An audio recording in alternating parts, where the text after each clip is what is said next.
नमस्कार, मी श्रीकांत. नम्मा होमिओपॅथीच्या या विशेष कार्यक्रमात तुम्हा सर्वांचं स्वागत. खरं तर भारतात आजकाल जी समस्या आहे ती त्वचा रोगाची. त्याला अशी विविध कारणंही आहेत, जसं की आपली बदलती लाईफस्टाईल, खाण्याच्या वेगवेगळ्या सवयी. तर अशा प्रकारच्या आजारांवर मार्गदर्शन करण्यासाठी आज आपल्या बरोबर आहेत डॉक्टर स्नेहल सोनावणे. डॉक्टर, तुमचं खूप खूप स्वागत आहे आमच्या स्टुडिओत.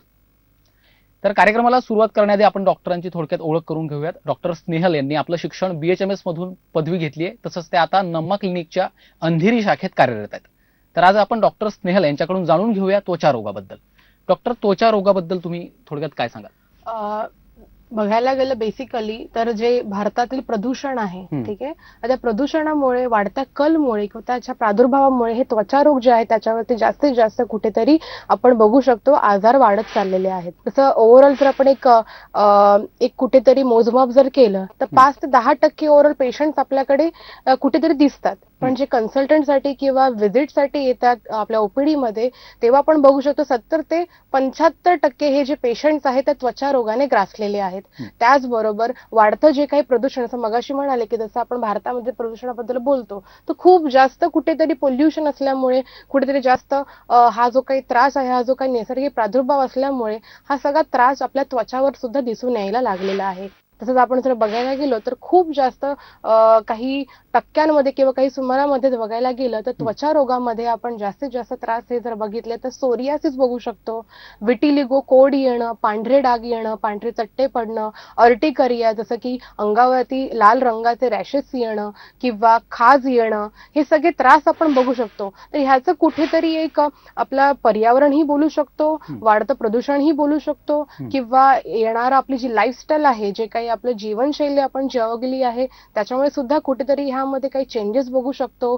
त्याचबरोबर महाराष्ट्रामध्ये जो कोकण पट्टा येतो तो पूर्णपणे ह्युमिडिटीने भरपूर भरलेला आहे मला असं वाटतं. त्यामुळे काय होतं, रुष्क त्वचा, जी कोरडी त्वचा पडते, त्यामुळे डॅन्ड्रफ किंवा कोंडा हे सुद्धा प्रकार आपण खूप जास्त प्रमाणामध्ये बघू शकतो. म्हणून हे काही असे ठराविक गोष्टी आहे की ह्यामुळे त्वचा रोगाला जास्त कुठेतरी चालना मिळते आहे. डॉक्टर, त्वचा रोगाबद्दल पुढचा प्रश्न विचारायचा झालं तर याची कारणं काय सांगता येतील त्वचा रोगाची? बघा, मुख्य कारणं काय असतील? जसं मी इंट्रोडक्शन मध्येच म्हणाली की हे काही जसं पर्यावरण बोललं किंवा काही बाबी आहेत त्या संबंधित, त्याच्यामुळे आजारांना कुठेतरी जास्त कल दिला गेला आहे. पण जास्तीत जास्त आपण बघतो तर मेन कारणाकडे आपण लक्ष देत नाही. म्हणजे आज जर माझ्या क्लिनिकमध्ये, माझ्या ओपीडी मध्ये पेशंट्स येतात तर मला सर्वसामान्य पेशंट्स किंवा रुग्ण मला काय विचारतात की मॅडम, मला ह्या आजाराची एवढ्या एवढ्या वर्षापासून हिस्ट्री आहे, ठीक आहे, पण आजाराच्या ट्रीटमेंट बद्दल किंवा ट्रीटमेंटला आपण बोलतो प्रामुख्याने, पण त्याच्या होण्यामागच्या कारणांवरती आपण लक्ष देत नाही. त्यामुळेच कुठेतरी आजारांना कुठेतरी वाढ दिली जाते किंवा आजार वाढत असतं. म्हणून कारण म्हणजे बघायला तर पहिलं मेन कारण आहे की जे काही जेनेटिक फॅक्टर, जसं की आपण वारसागत किंवा अनुवंशिकतेप्रमाणे होणारे जे त्रास आहे, जसं की माझ्या घरामध्ये ह्या आजाराची एक फॅमिली हिस्ट्री होती म्हणून हे त्रास मला वारसागत आलेत, तर आपण हे कारण समजू शकतो. दुसरं म्हणजे हवामान बदल किंवा वातावरणामध्ये येणारे चेंजेस किंवा त्याचबरोबर प्रदूषण, ठीक आहे, हे काही कारण आहेत. त्याच्यामुळे सुद्धा कुठेतरी स्किनवरती अफेक्शन लवकर होतं. आपण एक बोलू शकतो काही लोक खूप सेन्सिटिव्ह असतात, ठीक आहे, वातावरण चेंजेस झाले की लगेच त्यांच्या फिजिकली बोला किंवा स्किनवर बोला काहीतरी चेंजेस यायला लागतात, ठीक आहे. काही मी पदार्थ जरी खाल्लं तरी पण माझ्या अंगावरती रॅशेस, पुरळ वगैरे येतात. तर हे कुठेतरी इन्व्हायरमेंटल चेंजेस किंवा पर्यावरणामधले होणारे बदल, त्यामध्ये सुद्धा हा त्रास आपण बघू शकतो. त्याच प्रकारे जे सूर्यकिरण आहेत, ठीक आहे, काही लोक खूप सेन्सिटिव्ह असतात ह्या सूर्यकिरणांना, जे रेज आपण बोलतो, ह्याच्या होणाऱ्या प्रादुर्भावामुळे सुद्धा काही लोक सेन्सिटिव्ह असल्यामुळे सुद्धा रिॲक्टिव्हिटी, जी रिॲक्शन्स असते, प्रतिकार शक्ती असते, ती कुठेतरी कमी व्हायला लागते आणि स्किनवरती आपण हे आजार बघू शकतो. शेवटचं जर कारण बघायला गेलं तर एक आहे ते जीवाणू आणि विषाणूमुळे होणारे जे प्रादुर्भाव आहेत ते आपल्या स्किनवर दिसायला लागतात किंवा त्वचेवर दिसायला लागतात. तर हा जर एक विषय जर बघितला तर हा खूप डेप आहे आणि खूप डेप्थ मध्ये गेलेला विषय आहे. जसं एखादा पेशंट आपल्या ओपीडी मध्ये येतं किंवा एखादा रुग्ण आपल्याकडे येतं, आपल्या क्लिनिकमध्ये येतं, तेव्हा एक हिस्ट्री सांगतात की मला त्वचा रोगाचा हा जो आजार आहे तो गेल्या 10 वर्षापासूनचा मला आहे किंवा मोर दॅन 10 इयर्स पासून मला हा त्रास आहे. पण त्याच्यावर जर उपचार मी भरपूर केले पण मला तरीही फरक कुठे मिळत नाहीये. काही पिरियडमध्ये मला फरक तर पडतो पण परत हा त्रास माझा पुन्हा वाढतो आणि तो खूप जास्त वाढायला लागतो जेव्हा मी पिरियड एखादा मेडिसिनचा कोर्स थांबवतो त्यानंतर. मग असे जे काही आजार आहेत किंवा हे जे खूप कंटिन्युएशन मध्ये आहेत किंवा खूप वर्षांपासून त्यांना होणारे जे त्रास आहेत, जे खूप कालावधीपासून आहेत, आहेत, हे कुठेतरी आजार आपल्या इम्युनिटी सिस्टम किंवा आपल्या रोग प्रतिकार शक्तीशी निगडीत आजार, त्याला आपण म्हणतो ऑटो इम्युन डिसऑर्डर, जे की आपल्या रोग प्रतिकार शक्तीवरती पूर्णपणे कुठेतरी कमजोर करणारे आजार आहेत. आणि ह्यामुळेच होणारे जे आजार आहेत ते कुठेतरी खूप वर्षानुवर्ष कंटिन्युएशन मध्ये पेशंटला किंवा रुग्णाला संबोधलेले असतात किंवा ग्रासलेले असतात. ह्या काही कारणांमुळे आपल्या स्किनवरती, त्वचेवरती कुठेतरी हे रोग किंवा आजार आपल्याला बघू शकतो. असं मेन मगाशी कारण मगाशी सांगितली मी. पहिलं मेन आहे तुमचं कारण जेनेटिक फॅक्टर, वारसागत होणारे आजार. सेकंड आहे तुमच्या आहारामधले काही बदल, लाईफस्टाईलमध्ये होणारे त्रास, किंवा तिसरं आहे तुमचं वातावरण किंवा जे काही प्रदूषणामुळे किंवा जे काही लाईफस्टाईलमुळे होणारे आजार वगैरे आहेत, स्किनवरती इफेक्ट दिसतात ते. लास्ट म्हणजे जीवाणू किंवा विषाणू, जे काही ऑटो इम्युन डिसीजेस आहेत, जसं रोग प्रतिकार शक्तीशी निगडीत असे आजार आहेत, ते आपण प्रामुख्याने बघतो. हे काही कारणे आहेत, ती जर पेशंटने किंवा रुग्णांनी लक्षात घेतली आणि त्यावर जर व्यवस्थित उपचार पद्धती केल्या वेळेतच, तर कुठेतरी हे आजार पॉसिबल आहेत की बरे होणं, ना की नुसतं रिकवर, बरे होणं ही पॉसिबल आहेत. जसं की आपल्या स्क्रीनवरती नम्मा होमिओपॅथी क्लिनिकचे काही नंबर फ्लॅश होत आहेत, त्यावर संपर्क साधून तुम्ही तुमच्या शंका विचारू शकता. त्याचं निरसन या ठिकाणी नक्कीच केलं जाईल. याशिवाय नम्मा होमिओपॅथी क्लिनिकच्या दादर, अंधेरी इथं शाखा आहेत.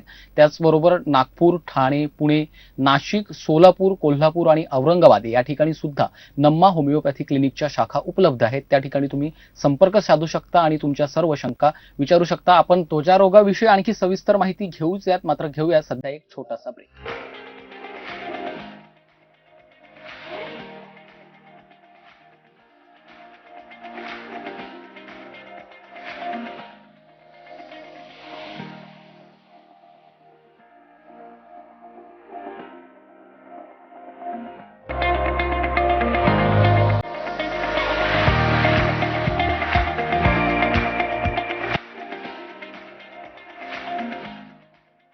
ब्रेक नंतर आपलं पुन्हा एकदा स्वागत. आपल्या स्टुडिओमध्ये डॉक्टर स्नेहल आपल्या सोबत आहेत आणि आपण त्वचा रोगाविषयी बोलतोय.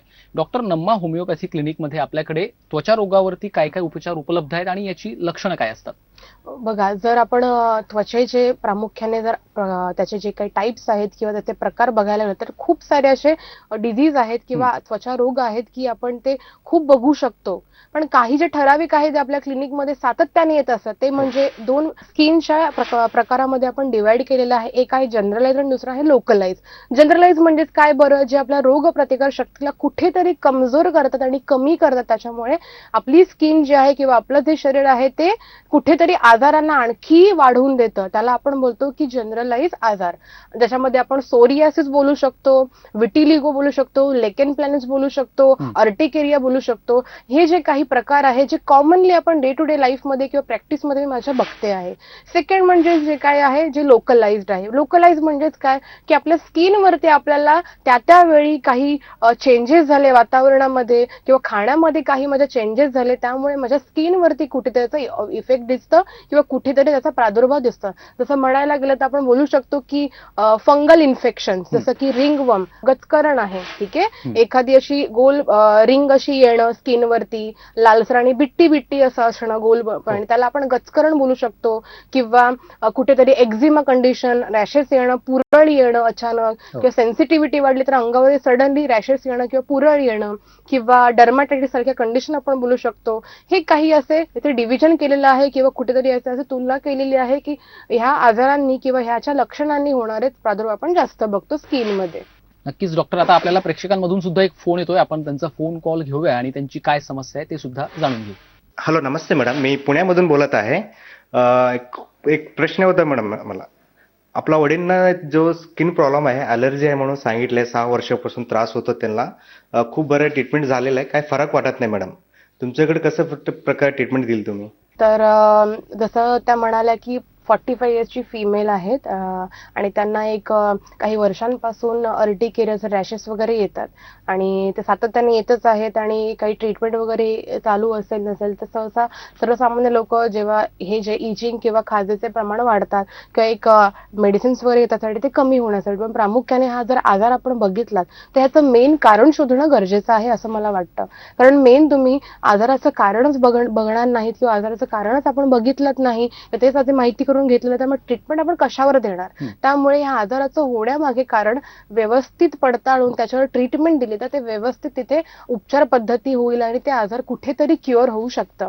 तर बेसिकली हा जर आपण एक अर्टिकरिया किंवा रॅशेस येणं आपण बघितलं तर हे कुठेतरी आपल्या रोग प्रतिकार शक्तीशी होणारे आजारात आपण बोलू शकतो. कारण कसं आहे की एखाद्या पेशंटला किंवा वारंवार मोर दॅन 5 इयर्स पासून त्रास होतो तर कुठेतरी हा आजाराचा कारण जे तुमच्या रोगप्रतिकार शक्तीवरच निर्भर असतं किंवा त्याच्यामुळेच होणारे हा आजार आहेत ते तुमच्या कुठेतरी रोगप्रतिकार शक्तीला कमी करते आणि कुठेतरी आजाराला वाढवण्याचा प्रयत्न करते.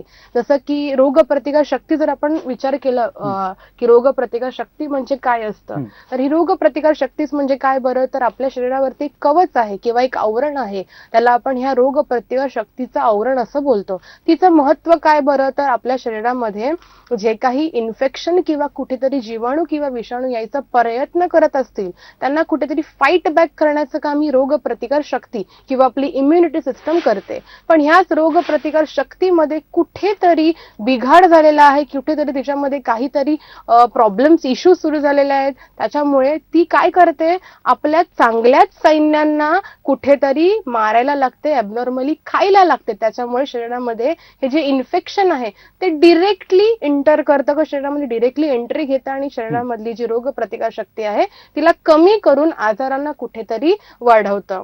जसं मी मगाशी म्हणाले की रोगप्रतिकार शक्तीचं काम कसं असतं, तर ही जर रोगप्रतिकार शक्ती बघायला गेलं तिचं काम म्हणजेच काय बरं, की आपले जे चांगले सैनिक असतात, ठीक आहे, आपल्या शरीरामध्ये हे जे रोगप्रतिकार शक्तीचे सैनिक असतात ते काय करतात, आपल्या चांगल्याच सैन्यांना खायला लागतात ना की येणाऱ्या इन्फेक्शनला, आणि त्याच्यामुळे हे प्रॉब्लेम्स वाढतात शरीरामध्ये. म्हणून आपण होमिओपॅथीमध्ये ह्या अशा ट्रीटमेंट किंवा ह्या आजारांना ट्रीटमेंट कसं देतो किंवा त्याच्यावरती उपचार पद्धती कसं करू शकतो, तर ही रोगप्रतिकार शक्ती कुठेतरी इम्प्रूव्ह झाली पाहिजे, तिने तिच्या चांगल्या सैन्यांना ओळखलं पाहिजे जेणेकरून जो आजार आहे त्याला ते फाईट करू शकतील आणि त्यांच्यातले जे काही इन्फेक्शन आहे, जो काही त्रास आहे, तळागाळाला साचला असेल तो बाहेर पडला पाहिजे आणि त्यांना एक हेल्दी कंडिशन मिळाली पाहिजे. त्यासाठी आपण ह्या आजारांमध्ये ही जी रोगप्रतिकार शक्ती आहे तिलाच वाढवायचा प्रयत्न करतो. नक्कीच मी ह्या रुग्णांना सांगू शकते की तुम्ही आपल्या क्लिनिकला किंवा जवळपास असणाऱ्या नम्मा होमिओपॅथीच्या क्लिनिकला भेट द्या. नक्कीच तुम्हाला त्यातून आजारावरती कुठेतरी एक मार्ग निघेल जे की तुमच्या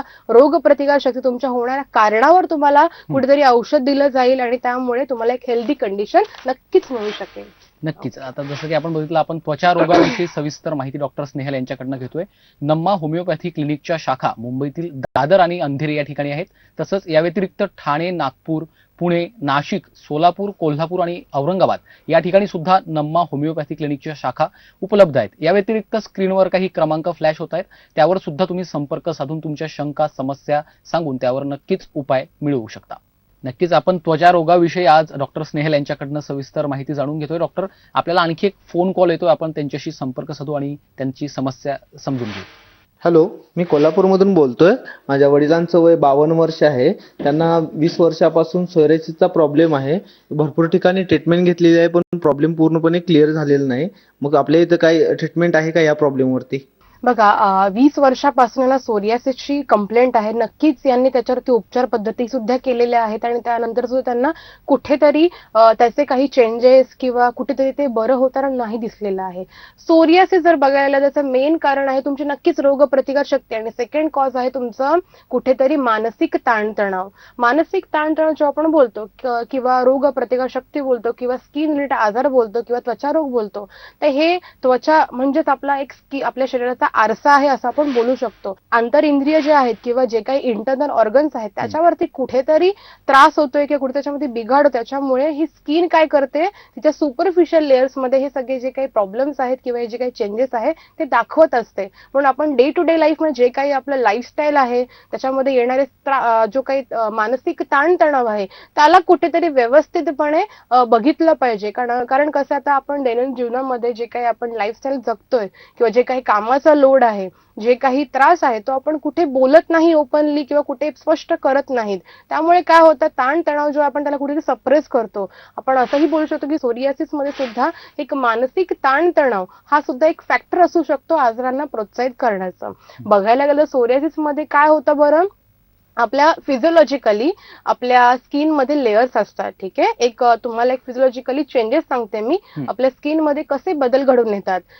स्किन मध्ये आपल्या 7 लेयर्स असतात. ठीक आहे, 7 लेयर्स असतात. 7 लेयर्स कुठेतरी दर 21 दिवसांनी त्या चेंज होत असतात. पण सोरियासिस मध्ये काय होतं बरं, ह्या ज्या स्किनच्या लेयर आहेत त्या कुठेतरी त्यांच्यामध्ये रोग प्रतिकार शक्ती त्यांच्यामध्ये येणाऱ्या अभावामुळे त्या ज्या 21 दिवसांनी कुठेतरी चेंजेस व्हायला पाहिजे होत्या त्या कुठेतरी 3 दिवसातच फटाफटपणे चेंज व्हायला. त्याच्यामुळे काय होतं की जे इन्फेक्शन आहे किंवा जे काही वरच्या लेअरमध्ये कुठेतरी जो काही आपल्याला इन्फेक्शन दिसतं किंवा कुठेतरी चेंजेस दिसतात ते कुठेतरी जाऊन आपल्या तळागाळाला शेवटच्या लेयर्स पर्यंत जाऊन जमा व्हायला लागतात. आणि स्किनचे आजार किंवा त्वचा रोग जे असतात ते खूप जास्त स्टिक्ट असतात, चिकटलेले आजार असतात.